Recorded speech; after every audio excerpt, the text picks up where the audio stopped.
C'était la dernière à Ballon-Miré, peut-être l'une des plus réussies. La 18e édition de l'Worthington Sevens a tenu toutes ses promesses ce week-end. Du beau jeu, du fair play et un public présent au rendez-vous.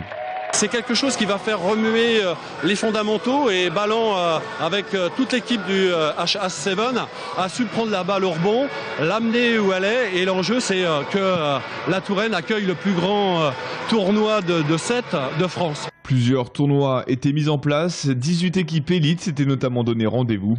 Parmi elles des nations comme la Suède ou l'Allemagne, mais aussi des grands noms du rugby français comme Clermont ou La Rochelle. Le tournoi féminin était également bien représenté avec entre autres l'équipe de France universitaire et un club venu tout droit d'Australie. On a eu la chance d'avoir le beau temps, on a eu la chance d'avoir du niveau super sympa, même le niveau amateur était très élevé. Et puis les jeunes filles nous ont proposé un super spectacle, donc pour le développement du rugby féminin, c'est vraiment super intéressant. Et l'équipe de France universitaire aura fait parler son expérience. Venue avec deux équipes, elles se sont retrouvées en finale pour une confrontation très relevée. Du côté des hommes, c'est l'Allemagne qui a tiré son épingle du jeu en battant l'équipe des Free Sevens. Et enfin, chez les amateurs, on notera la victoire des DBZ.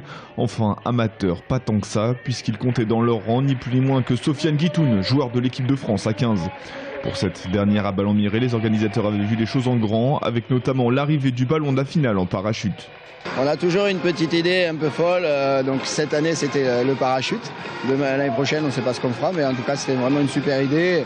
Et en plus c'est les joueurs de rugby qui ont sauté, donc c'était vraiment sympa. Qui sait ce que les organisateurs iront dégoter pour l'année prochaine? Une chose est sûre, le tournoi prendra alors un tournant dans son évolution en s'expatriant sur le complexe de la Vallée du Cher à Tours.